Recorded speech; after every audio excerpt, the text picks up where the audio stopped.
ইবাদত কবুলের শর্ত কয়টি? তিনটি। এক নম্বরে আকীদা বিশুদ্ধ হওয়া, এক নম্বরে আকীদা বিশুদ্ধ হওয়া, দুই নম্বরে তরিকা সঠিক হওয়া, তিন নম্বরে ইখলাসপূর্ণ আমল, তিন নম্বরে ইখলাসের সাথে আমল করতে হবে।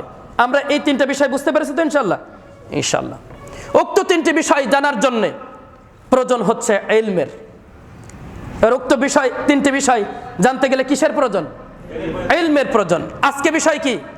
ইলম অর্জনের গুরুত্ব ও ফজিলত। এছাড়া তাওহীদ, শিরক, সুন্নাত, বিদআত, হালাল হারাম জানার জন্যও ইলমের প্রয়োজন। আল্লাহ রাব্বুল আলামিন দুনিয়াতে দুইটি রাস্তা দেখিয়েছেন। আল্লাহ রাব্বুল আলামিন দুনিয়াতে দুইটা রাস্তা দেখিয়েছেন। আগে আলোচনা করলাম যে আমল কবুলের শর্ত তিনটি। এবার হচ্ছে আল্লাহ রাব্বুল আলামিন দুনিয়াতে দুইটি রাস্তা দেখিয়েছেন মানব জাতিকে। কয়টি রাস্তা? দুইটি রাস্তা।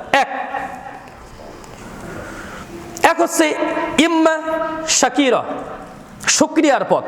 এক হচ্ছে কিসের পথ? শুকরিয়ার পথ।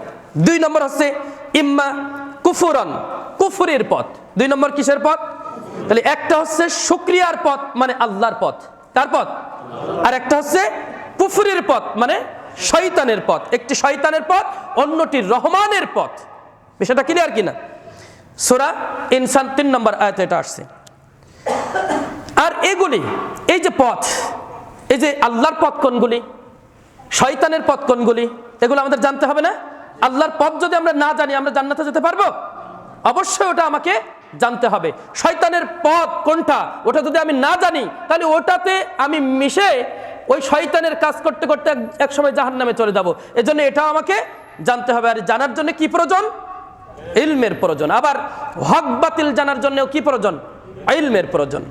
ইলম সম্পর্কে বলতে গিয়ে হাফেজ ইবনুল কাইয়িম রাহিমাহুল্লাহ বলেন যে ইন্নাল ইলমি ইমামিল আমল, নিশ্চয় ইলম আমলের নেতা।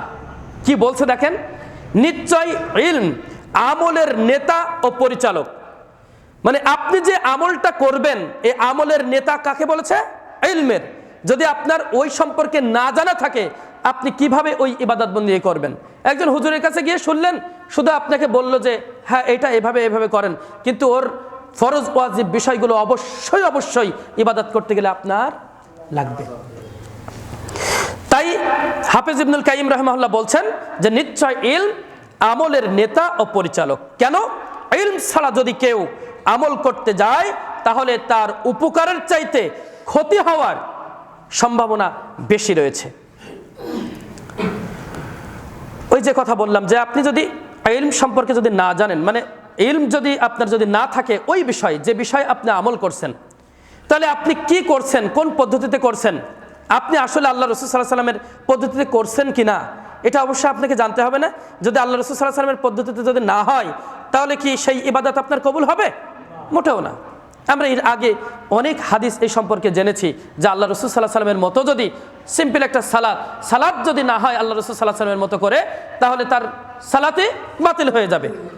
যে এভাবে করে প্রত্যেকটা ইবাদত আল্লাহ রাসূল সাল্লাল্লাহু আলাইহি ওয়াসাল্লামের মতো করে করতে হবে। আজ আমরা অনেকেই আমল করি কিন্তু জানি না যে এর গুরুত্ব কতটুকু। যে আমলটা করছি এই আমলের গুরুত্ব কতটুকু, এর ফজিলত কি, আমি কেন করছি, কার জন্য করছি, এই সম্পর্কে আমরা অনেক মানুষ আছে জানেই না। শুধু আমাদের বাপদাদা থেকে নামাজ পড়তে দেখেছি, আমাদের সমাজের মানুষ নামাজ পড়ে, নামাজ আমাদেরকে পড়তে হবে, এই জন্য অনেকেই নামাজ পড়ে এরকম করে, বুঝছেন? সেজন্য আমাদের কি করতে হবে?